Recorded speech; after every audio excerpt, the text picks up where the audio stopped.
Jamie and I were in downtown Memphis today, so we decided to stop by Mud Island Amphitheater, both to reminisce a little bit and to see if maybe the city of Memphis is putting forth any kind of effort to revitalize this great legendary music venue.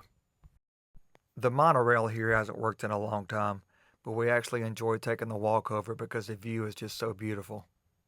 Mud Island was opened in 1982 when I was just a kid, long before that pyramid was there, and long before that pyramid became a Bass Pro Shop. I was lucky enough to see so many great concerts that were coming to town back then.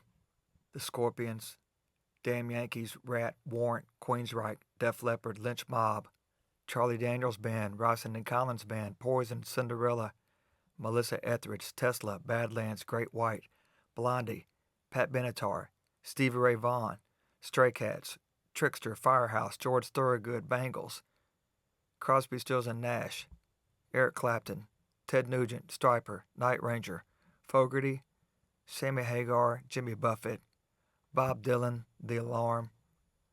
Those were amazing times to live in Memphis, Tennessee, and to be a music fan.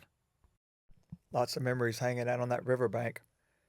When we didn't have any money or the concert was already sold out, we would come down here with friends, sit on those cobblestones along with hundreds of other people, and enjoy a Memphis sunset and hear the sounds of the concert bouncing off the mighty Mississippi River. Here's our first glimpse of the 5,500-seat amphitheater known as Mud Island.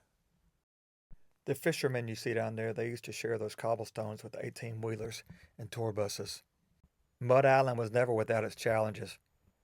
Load in and load out was a nightmare. If you parked your tour bus or an 18-wheeler on that incline and those cobblestones were even just a little bit wet, you were stuck. I remember seeing Stryper's tour bus get stuck. The wheels were spinning and they were only sliding backwards. A bunch of fans jumped the barrier and went down and pushed him up the cobblestones. Does anyone else remember this walk?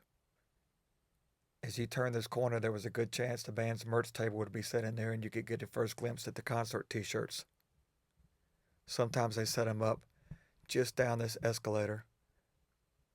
Sometimes they set them up in between this escalator and where you walk in to give the person your tickets. I'm going to walk in this way because the last time I attended a show at Mud Island, this is the way I walked in. The last show I saw at Mud Island was me. I was an original artist. I opened for Bill Wyman of the Rolling Stones and Cheap Trick.